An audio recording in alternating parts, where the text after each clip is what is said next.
महाराष्ट्र के पुणे के पिंपरी चिंचवड में बड़ा हादसा, लोहे की होर्डिंग गिरने से 5 लोगों की मौत।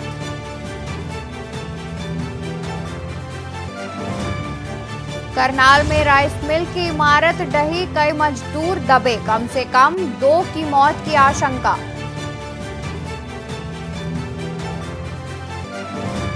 प्रयागराज में रात 12 बजे से इंटरनेट सेवा हुई बहाल, अतीक की हत्या के बाद से सेवा थी बंद।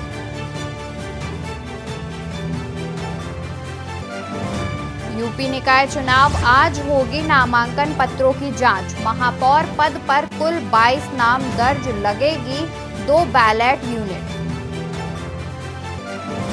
अतीक हत्याकांड की जांच हुई तेज, विशेष टीमें गठित, आयोग की अधिसूचना की गई जारी।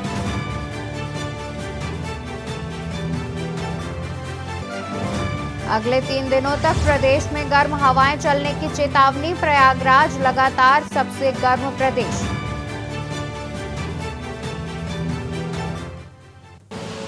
आप देख रहे हैं के न्यूज, खबरों का सारथी।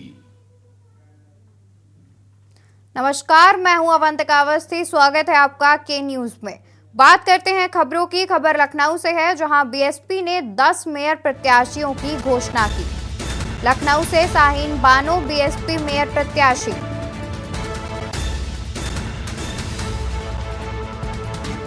लखनऊ से शाहीन बानो बीएसपी मेयर प्रत्याशी। आगरा से लता बीएसपी की मेयर प्रत्याशी बनी। फिरोजाबाद से रुखसाना बेगम बीएसपी मेयर प्रत्याशी। झांसी से भगवान दास फूले बीएसपी मेयर प्रत्याशी। सहारनपुर से खादिजा मसूद बीएसपी मेयर प्रत्याशी। वाराणसी सुभाष चंद्र माझी बीएसपी मेयर प्रत्याशी। प्रयागराज से सईद अहमद बीएसपी मेयर प्रत्याशी। मुरादाबाद से मोहम्मद यामीन बीएसपी मेयर प्रत्याशी। गोरखपुर से नवल किशोर नाथानी मेयर प्रत्याशी। बीएसपी ने 10 मेयर प्रत्याशियों की घोषणा की। साथ ही लखनऊ से शाहीन बानो बनी बीएसपी मेयर प्रत्याशी। खबर हम आपको लखनऊ से बता रहे हैं, जहां बीएसपी ने 10 मेयर प्रत्याशियों की घोषणा की। लखनऊ से शाहीन बानो बनी बीएसपी मेयर प्रत्याशी। आगरा से लता बीएसपी की मेयर प्रत्याशी बनी। फिरोजाबाद से रुखसाना बेगम बीएसपी मेयर प्रत्याशी। झांसी से भगवान दास फूले बीएसपी मेयर प्रत्याशी। सहारनपुर से खादिजा मसूद बीएसपी मेयर प्रत्याशी। वाराणसी से सुभाष चंद्र माझी बीएसपी मेयर प्रत्याशी। प्रयागराज से सईद अहमद बीएसपी मेयर प्रत्याशी।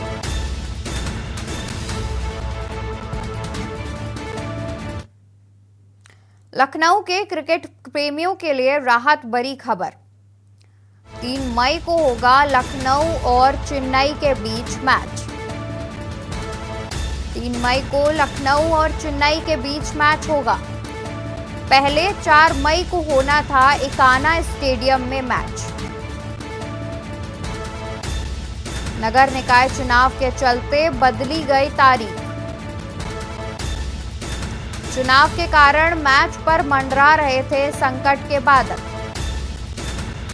4 मई को लखनऊ में होगा नगर निकाय चुनाव। लखनऊ के क्रिकेट प्रेमियों के लिए राहत भरी खबर। 3 मई को होगा लखनऊ और चेन्नई के बीच मैच। लखनऊ के क्रिकेट प्रेमियों के लिए राहत भरी खबर।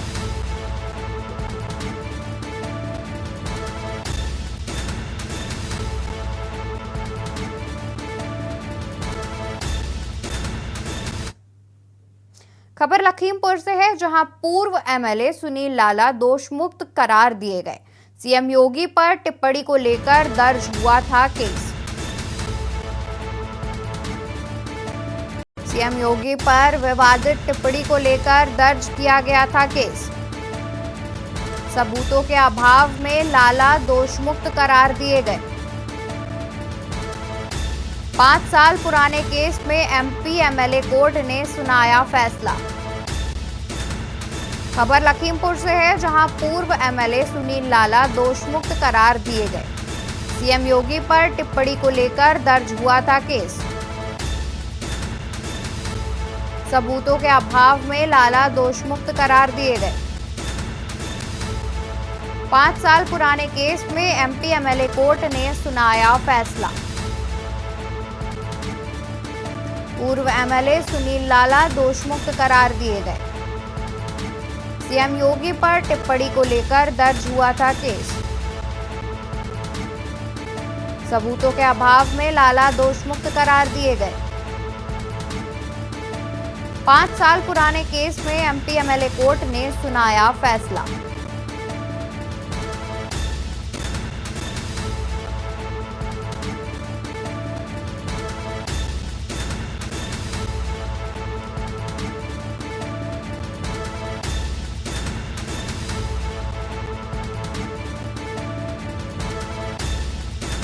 पाँच साल पुराने कोर्ट में माफ कीजिएगा 5 साल पुराने केस में एमपी एमएलए कोर्ट ने सुनाया फैसला।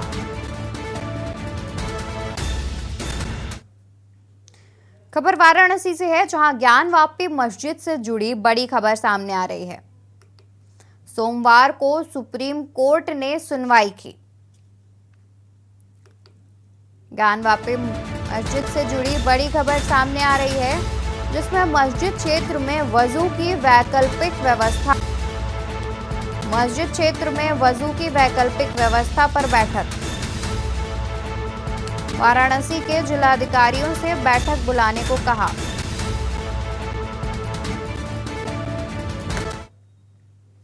खबर बरेली से है, जहां कानून सुरक्षा व्यवस्था को लेकर पुलिस अलर्ट। भीड़ भाड़ बाजार वाले इलाकों में किया गया पैदल गश्त। IG range doctor Rakesh Singh ने किया पैदल गश्त। साथ ही गश्त के दौरान एसएसपी, एसपी सिटी और भारी पुलिस फोर्स रहा मौजूद। पैदल गश्त के दौरान आईजी ने दिए सख्त दिशा निर्देश। शहर और किला क्षेत्र में किया गया पैदल गश्त। कानून सुरक्षा व्यवस्था को लेकर पुलिस अलर्ट। भीड़ भाड़ बाजार वाले इलाकों में किया गया पैदल गश्त। खबर बरेली से है, जहां कानून और सुरक्षा व्यवस्था को लेकर पुलिस अलर्ट मोड पर नजर आ रही है। भीड़ भाड़ और बाजार वाले इलाकों में किया पैदल गश्त।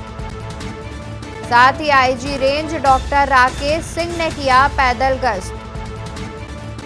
गश्त के दौरान एसएसपी, एसपी सिटी और भारी पुलिस फोर्स रहा मौजूद।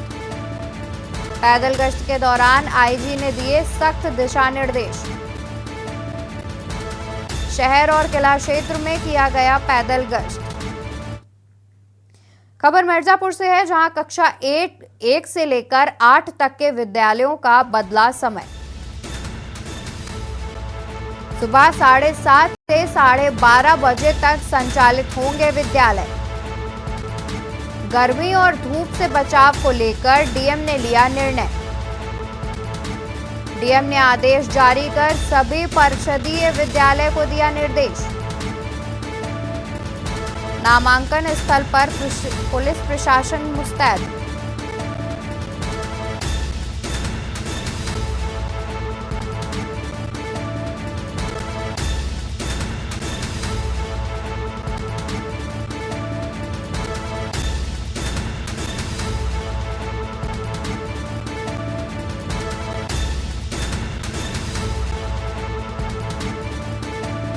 कक्षा 1 से 8 तक के विद्यालयों का समय बदला गया। सुबह 7:30 से 12:30 बजे तक ही संचालित होंगे विद्यालय।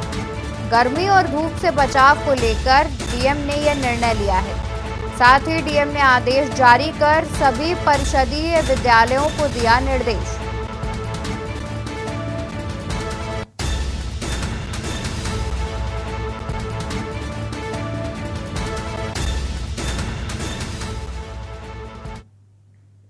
खबर उन्नाव से है, जहां नाबालिग गैंगरेप पीड़िता के घर दबंग आरोपियों का कहर देखने मिल रहा है। नाबालिग गैंगरेप पीड़िता के घर पर जाकर की मारपीट। जमानत पर जेल से छूटे आरोपियों ने जमकर मचाया उत्पात। मारपीट कर घर में आग लगाने का आरोप।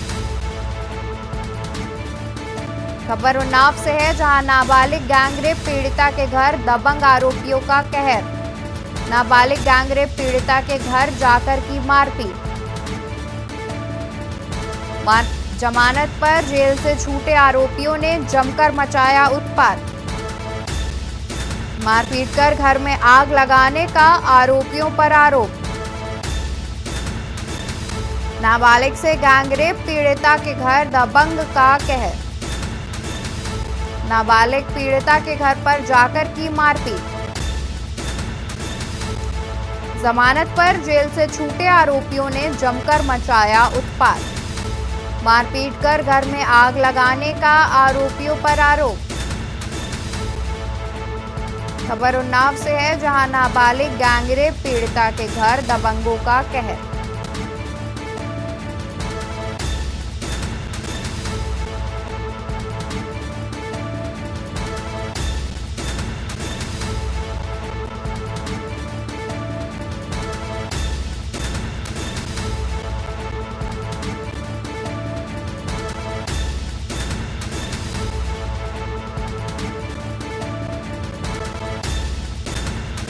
इस खबर पर ज्यादा जानकारी के लिए हमारे साथ विशेष संवाददाता अरुण अवस्थी जुड़े हुए हैं।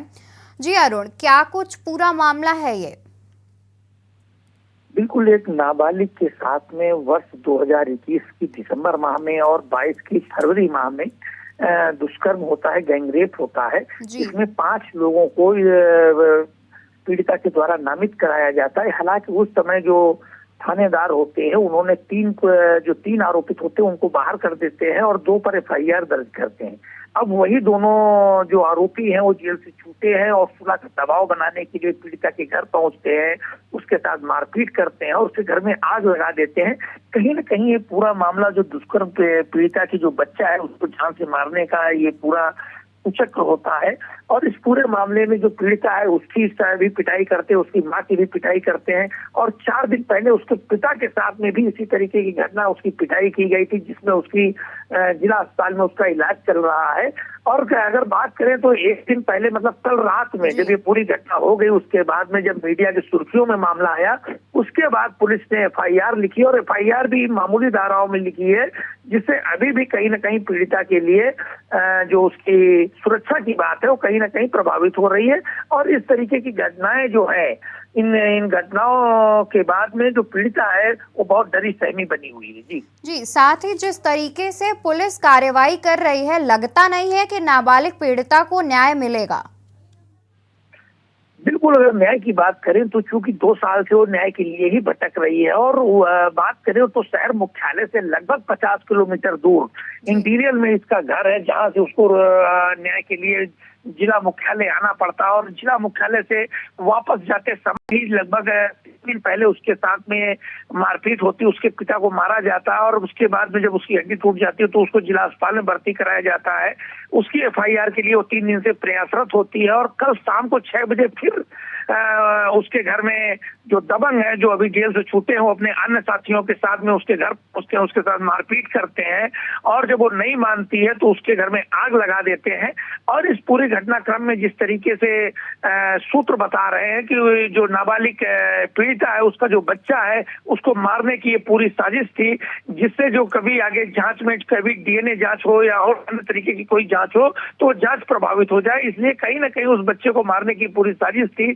लेकिन इस पूरे प्रकरण में वो जो नाबालिग पीड़िता का बच्चा है उसकी एक छोटी सी बहन है जो 4 माह की है, इन दोनों करीब 30% झुलस गए थे और उनका अभी जिला अस्पताल में इलाज चल रहा है।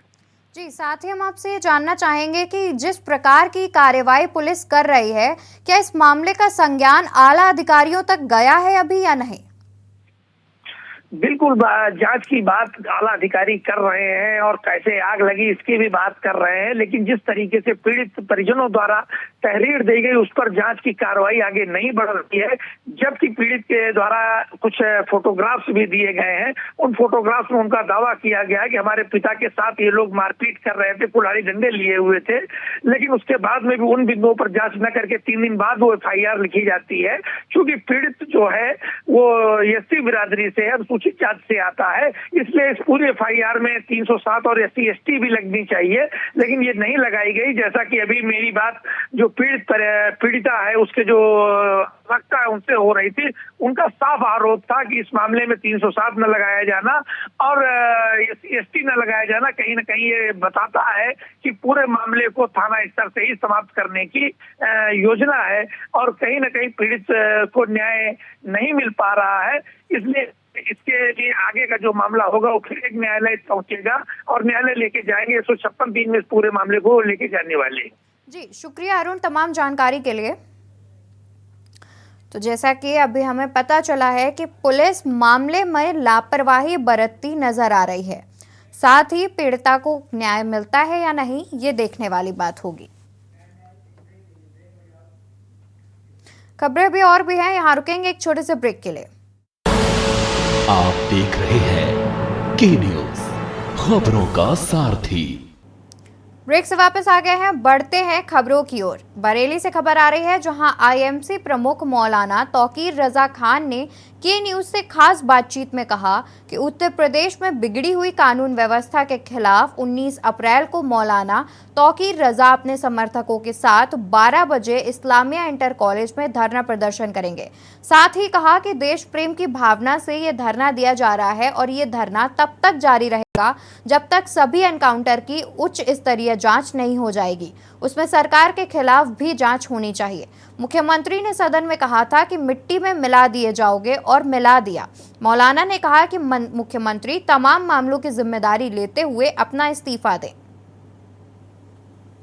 इस वक्त मौजूद है इत्तेहादी मिल्लत काउंसिल के राष्ट्रीय अध्यक्ष मौलाना तौकीर रजा खान जी के पास और आइए उनसे जानते हैं। एक नियोजित उनका धरना है, जबकि प्रदेश में धारा 144 लागू है, उसके बावजूद भी वो धरना देने के लिए पूरी तरीके से अपनी पार्टी के साथ तत्पर है। आइए जानते हैं कि धरना किन उपलक्ष्यों के ऊपर दिया जा रहा है। सर बहुत बहुत स्वागत है आपका के न्यूज़ इंडिया में।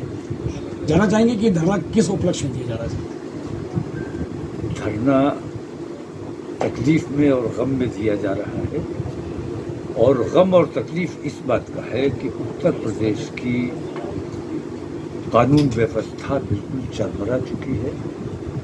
उत्तर प्रदेश में कानून नाम की कोई चीज़ नहीं बची है, अदालत नाम की कोई चीज़ नहीं बची है। अदालतों को बाईपास करके पुलिस अपने तरीके से जो फैसले कर रही है, ये खुला अन्याय है और लोकतंत्र की हत्या है। इस वक्त मैं देख रहा हूं कि पुलिस और जराइम पेशा लोगों का गठबंधन बना हुआ है और इस गठबंधन की हिमायत और सरपरस्ती सरकार कर रही है। इन हालात में लोकतंत्र में यकीन रखने वाले तमाम लोगों को मुत्तहिद होकर धरना देना चाहिए। हमने परसों 12 बजे इस्लामिया इंटर कॉलेज की फील्ड में रखा है, तय किया है और उसमें तमाम लोग, इसमें हिंदू मुसलमान की बात नहीं है, राजनीति की बात नहीं है, बल्कि अपने देश अपने प्रदेश से प्यार करने वाले लोगों से और इस हालात से जो लोग बेचैनी महसूस करते हैं, ये उन लोगों का धरना है। तो देश प्रेम की भावना से ये धरना दिया जा रहा है और ये धरना हमारा तब तक जारी रहेगा, चाहे बाकी के रोज़े हमें जेल में गुजारने पड़े, चाहे ईद हमें जेल में करना पड़े, लेकिन हमारी मांग ये है कि ये जो हालात हैं, इन हालात को बदला जाना चाहिए।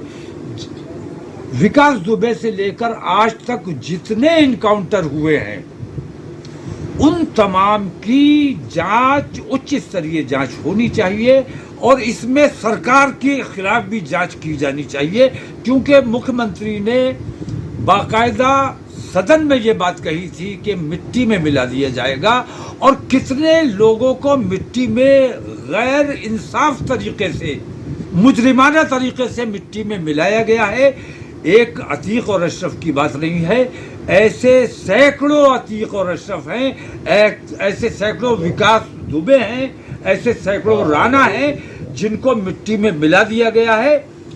अगर उत्तर प्रदेश को पुलिस राज बनाने से बचाना है, उत्तर प्रदेश में अदालतों का वर्चस्व बनाना है, अदालतों का वजूद बचाना है, तो ये धरना देना हमारी मजबूरी है, हमें देना चाहिए। जिन्हें अपने संविधान से प्यार है, उन तमाम लोगों को मिलकर इन तमाम बेईमानियों के खिलाफ असहयोग आंदोलन शुरू करना चाहिए। और पहला असहयोग मैं ये कर रहा हूं कि दफा 144 में मैं धरना देने जा रहा हूं, चाहे गिरफ्तार किया जाए, लाठी चलाई जाए या आंसू गैस चलाया जाए। तो अभी आपने देखा कि मौलाना तौकीर के हमने विचारों को जाना और ये इस तरह से पता लगा कि किन विचारों को लेकर ये धरना प्रदर्शन किया जा रहा है। मैं दीपक चतुर्वेदी, कैमरामैन नवल सिन्हा के साथ के न्यूज इंडिया, बरेली। खबरों में फिलहाल इतना ही। आप बने रहिए के न्यूज के साथ। आप देख रहे हैं के न्यूज, खबरों का सारथी।